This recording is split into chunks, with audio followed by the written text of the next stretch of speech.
From penthouse views to prison walls, Lil Durk's life has taken a wild turn in the last 5 months. The feds got him locked inside MDC Los Angeles as he awaits trial on RICO-style charges the feds hit him with. They're saying Durk put money on a rival's head, and if he's found guilty, the rapper's looking at a long life behind bars. No parole, no way out. But before his trial comes up, what's it really like for the OTF leader behind bars? Lil Durk's life in prison. Lil Durk was living the high life. Multi-million-dollar mansions, luxury cars, private jets, and a career that had him sitting at the top of the rap game. But in the blink of an eye, all of that was stripped away. Now, instead of waking up to ocean views and designer sheets, he's opening his eyes to the cold, dimly lit walls of the Metropolitan Detention Center in Los Angeles. Durk, real name Durk Derek Banks, was arrested on October 24th and initially locked up at the Miami Federal Detention Center. But this wasn't just another run-in with the law. This time, the feds were coming down with full force. He wasn't facing a minor charge. He was hit with a superseding indictment tying him to an alleged murder-for-hire plot that ended in bloodshed. The case revolved around the August 2022 killing of Lil Pa, Quando Rondo's cousin, in what prosecutors claim was a targeted hit. As the charges piled up, conspiracy, possession of firearms, and orchestrating a murder for hire, the government made one thing clear: they weren't letting Durk walk away from this easily. His legal team threw everything at the judge, offering up a $3 million bond package, but the courts weren't budging. They denied his bail, stating that he was too much of a risk. The decision shattered any hope of temporary freedom, leaving Durk stuck behind bars until trial. On November 13th, he was quietly transferred to MDC Los Angeles, where he now waits, locked in with some of his closest OTF affiliates: Kayvon Cuz Grant, DeAndre D.D. Wilson, Keith Flacca Jones, and Asa Boogie Houston, all of whom are facing the same serious charges. They once ran the streets together, but now they're locked in a high-security facility, their futures hanging in the balance. If Durk thought MDC LA would be any easier than Miami,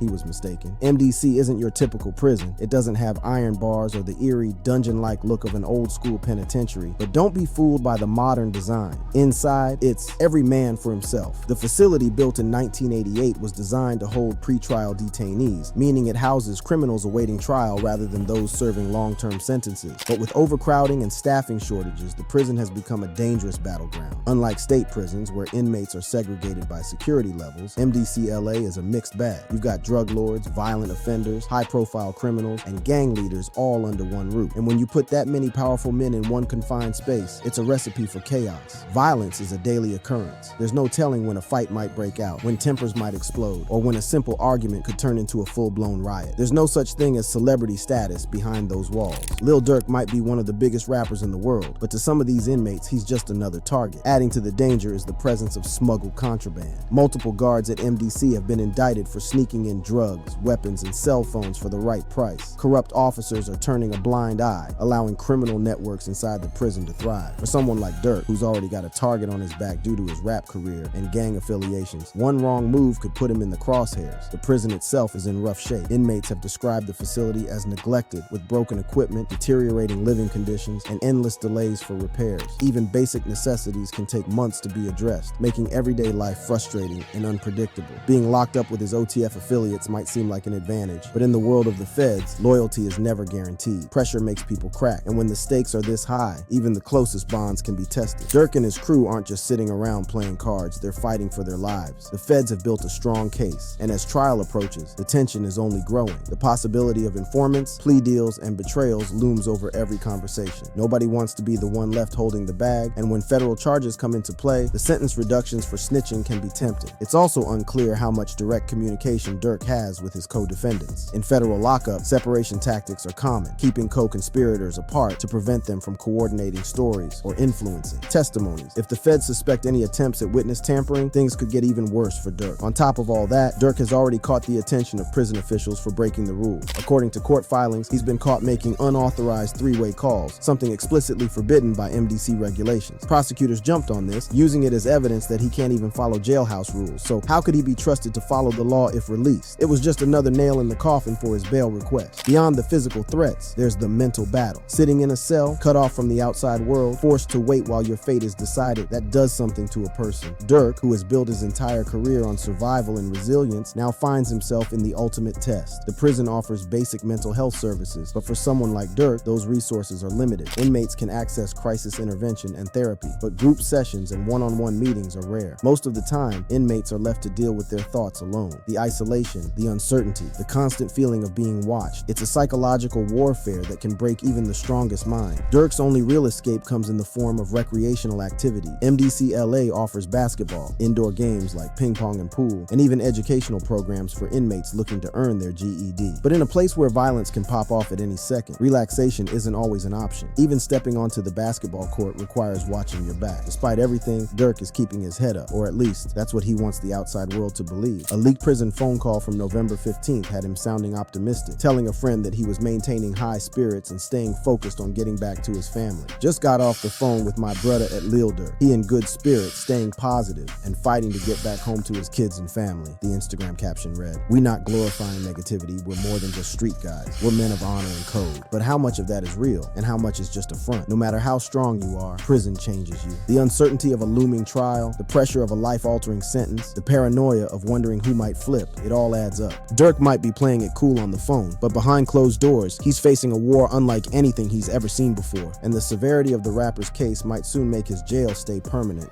Current state of Lil Durk's legal cases. Lil Durk's legal troubles have gone from bad to worse since his initial arrest. What started as a murder-for-hire charge has now evolved into something even more dangerous. He and his OTF associates are facing a full-blown RICO case. If convicted, this could mean life in prison, no parole, no second chances. The feds aren't just looking to lock Durk up, they're trying to bury him. The first superseding indictment, unsealed in November 2024, lays out a web of conspiracy, violence, and retaliation stretching back years. This isn't just about one crime. The government is painting a picture of Lil Durk as the mastermind of a criminal enterprise, using his Only the Family, OTF, imprint as more than just a rap label. To them, OTF is a well-organized gang responsible for murder, assaults, and racketeering. If there's one thing the feds have perfected over the years, it's using RICO, Racketeer Influenced and Corrupt Organizations Act, to take down high-profile figures. This law was originally designed to dismantle the mafia, but now it's being used to target rap collectives and street gangs. The government is accusing Lil Durk of being the ringleader, using his influence and money to order hits, reward violence, and maintain OTF's dominance in the streets. According to the indictment, the case stems from the murder of King Von in 2020. King Von's death wasn't just another tragedy in the drill music world. It set off a chain reaction of revenge, paranoia, and bloodshed. Prosecutors claim that after Von was killed in Atlanta, Durk put out a bounty on those responsible, leading to the August 2022 attack on Quando Rondo's crew in Los Angeles. The feds allege that Durk personally ordered the hit, sending his associates across state lines to track and kill a rival. They have receipts, surveillance footage, intercepted phone calls, text messages, and even lyrics they claim are direct confessions. It's not just circumstantial evidence. The case is built on months of investigation, witness testimony, and cooperation from inside sources. Lil Durk isn't the only one caught up in this legal storm. Several OTF members and close associates are facing similar charges, including Kayvon London Grant, aka Cuz or Vonnie, allegedly played a role in setting up the hit, coordinating, logistics, and securing weapons.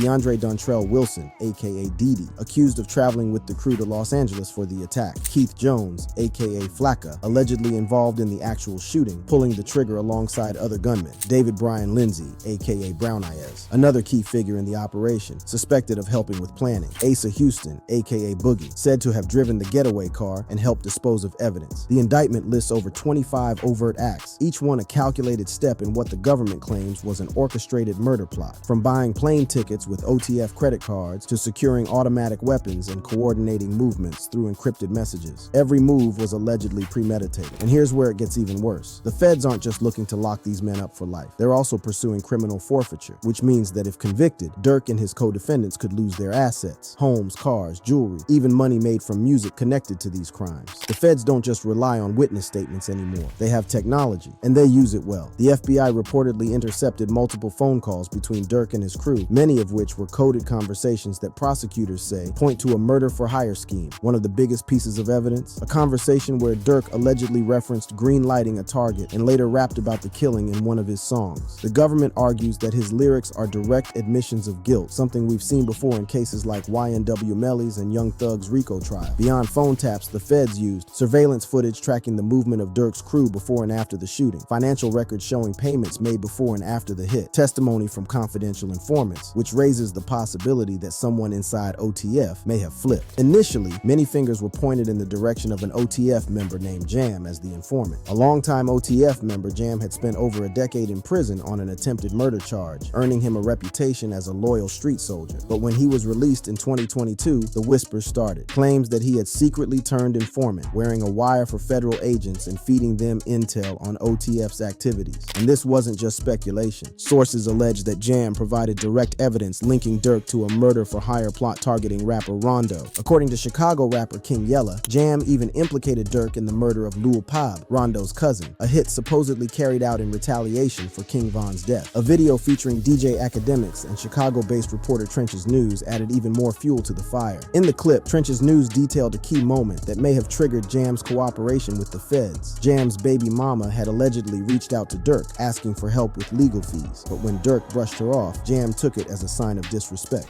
"You're not supposed to brush off my call when I need something," Jam reportedly fumed. Trench's News backed up the claim, saying, "That's facts," and the industry took notice. Whack 100, a well-known hip-hop figure, also weighed in on Jam's street-to-snitch transformation. He recounted how Jam had once seemed like the definition of loyalty, serving his time without a word and returning to the streets with respect. He did 12 years, got out, interviewed, said he kept it real, brought him cars, gave him 50,000, made mention that ain't no smudge on his name, he ain't never been a rat, caught a gun case, but eventually he flipped, Whack recalled. However, OTF Jam addressed the many allegations of him snitching with a lengthy post in December 2024, where he denied being the snitch. "When the discovery come out, you gon' see I'm not how the feds got onto us or built their case. I'ma let the paperwork come out cause it's gon' tell it all," he explained. Nonetheless, the prosecution is building a case that Durk wasn't just an artist rapping about street life. He was living it, orchestrating crimes from behind the scenes. Lil Durk's legal battle is about more than just one man. It's about the larger war between hip-hop and the justice system. Time and time again, we've seen high-profile rappers get caught up in serious cases, from Young Thug's RICO trial to Bobby Shmurda's gang conspiracy charges. The difference here is that the feds are involved, and federal cases are nearly impossible to beat. If Durk goes down, it could mark the end of one of the most dominant forces in modern rap. His music, his influence, and his empire, all on the line. Fans are still holding out hope, flooding social media with #Free Durk posts, but the reality is grim. Unless something drastic happens, the Chicago rapper who once seemed untouchable is now facing the possibility of spending the rest of his life in a cell. And the scariest part, the trial hasn't even started yet. The full weight of the federal government is coming down, and when the feds want you, they don't stop until they have you.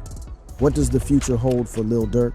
Time is running out for Lil Durk. What was once a fast-moving trial has now been delayed, giving both the prosecution and defense more time to build their cases. But for Durk, that delay means more time behind bars, more uncertainty, and a growing sense that his fate could swing in any direction. His murder-for-hire trial, originally set for January 7th, 2025, has now been pushed back to October 14th, 2025, a move that hints at just how complex and high stakes this case really is. With 230 GB of digital evidence, 20,000 pages of documents, and countless hours of surveillance footage and witness statements, the government is making it clear they are coming for him with everything they've got. But does Durk actually stand a chance? Or is this delay just prolonging the inevitable? Federal prosecutors are treating this case as one of the biggest hip-hop related criminal cases in years. The first superseding indictment paints a picture of Durk as a criminal mastermind who ordered hits, funded violent operations, and used his OTF label as a front for organized crime. But some legal experts and fans believe the case against him isn't as strong as the government is making it seem. One major problem for the prosecution: most of the evidence against Durk is circumstantial. The OTF credit cards used to book flights, rental cars, and masks for the alleged hitmen. Prosecutors claim this ties Durk to the crime, but his defense team can argue that multiple people had access to these cards. Just because someone used an OTF card doesn't mean Durk was personally involved. The message allegedly sent by Durk, "Don't book no flights or anything associated with my name." Prosecutors will argue that this shows he was aware of the murder plot, but Durk's legal team can flip it, saying it actually proves the opposite, that he was telling people to keep him out of whatever they were planning. Surveillance footage of OTF members meeting after the murder to discuss payments and music opportunities. The prosecution is using this to suggest that Durk paid for the hit. But if Durk wasn't physically present, it becomes harder to prove he directly ordered the attack. Some fans and legal analysts argue that without a smoking gun like a direct order from Durk, a confession, or someone flipping on him, this case isn't as airtight as it seems. While the prosecution is building a massive case, some fans aren't convinced that Durk will be convicted. In fact, a growing number of people believe the case against him is too weak to hold up in court. One Reddit user confidently stated, "Mark my words, Durk will walk. His co-defendants are in a lot more trouble, even if one ratted because he almost certainly has a record, and defense attorneys will shred him on cross-examination. Other fans echoed this sentiment, arguing that there's no direct evidence tying Durk to the crime. Unlike the actual hitman, Durk wasn't physically there when the murder happened. Unless prosecutors have an undisclosed ace up their sleeve, proving he was the mastermind might be difficult. Using OTF credit cards isn't proof of guilt. Fans believe that multiple people in Durk's camp had access to the label's funds and resources. Just because someone booked a flight or rental car doesn't mean Durk approved it. Durk's cleanup image works in his favor. His lawyers can argue that he's been giving to charity, converting to Islam, and focusing on positive music like All My Life to distance himself from street violence. Another fan broke down the case further, stating, Durk has about a 60 to 80% chance of walking away from this. The only thing that could potentially link Durk to the murder for hire is that one message about not booking flights under his name. The defense could argue that this was Durk telling them, look, whatever y'all got going on, I don't want to be part of it. This argument suggests that Durk's lawyers could flip the evidence on the prosecution, making it seem like he was actively trying to stay away from the situation rather than ordering a hit. But not everyone agrees. Other fans have pointed out that the feds don't lose, and if they're coming after Durk, they must have enough evidence to back it up. Could one of Durk's co-defendants flip? Right now, the 5 other OTF members facing charges alongside Durk have a choice: fight the case and risk life in prison, or take a plea deal and potentially testify against Durk. One of them, DeAndre "Dee Wilson, has already requested a pre-plea sentence report, a move that suggests he may be considering flipping. If Wilson agrees to testify, he could give the government exactly what they need to convict Durk. That's why Durk's legal team is watching every move the other defendants make. At this point, there are 4 major possibilities. A not guilty verdict, best case scenario for Durk. If Durk's lawyers successfully dismantled the prosecution's case, he could walk free. Given the complexity of the case, this isn't impossible, but it's rare for federal defendants to beat all charges. A plea deal, a likely outcome if the case looks bad for him. If Durk and his team realize they can't win at trial, they may negotiate a plea deal to reduce his sentence. But since this is a murder for hire case, even a plea could mean 20+ years in federal prison. A conviction, worst case scenario, life in prison. If Durk loses at trial, he's done. The murder for hire charge carries a mandatory life sentence, meaning no parole, no early release. If convicted, Durk may never see freedom again. A co-defendant flips and secures Durk's conviction. If one of Durk's co-defendants decides to cooperate with the feds, it could seal his fate. The government loves insider testimony, and if a former OTF member testifies against Durk, it will be nearly impossible for him to win. If Durk beats the case, it will be a historic victory for hip-hop, proving that federal prosecutors don't always win. But if he loses, it will send a powerful message that the feds are willing to take down the biggest names in rap, treating them no different than gang leaders or crime bosses. Even with the possibility of spending the rest of his life behind bars looming over him, Lil Durk refuses to let his career die. He's still making moves, his music still holds weight, and his name continues to spark conversations in hip-hop circles. The legal battle is intense, but that hasn't stopped Durk's team from keeping his artistic legacy alive. Before his arrest, Lil Durk was at the peak of his momentum. He was dropping fire singles, teasing collaborations, and setting the stage for one of the biggest rap releases of 2024. His album, Deep Thoughts, was originally slated for October 18th, 2024, a date fans had been counting down to for months. But when Durk was arrested, everything changed. At first, the album was quietly pushed back to November 22nd, something fans noticed when the release date was subtly altered on Apple Music. The move was frustrating for many, but still, they held on to hope that Durk's legal troubles wouldn't completely derail his music. Then, as things got worse, the release was delayed again, this time to March 2025. The frustration grew. Deep Thoughts had been hyped for nearly 2 years, with standout tracks like Turn Up a Notch, Monitoring Me, and Late Checkout keeping the streets fed in the meantime. The project was expected to be Durk's most introspective and personal album yet, reflecting on his rise, his losses, and the battles that come with success.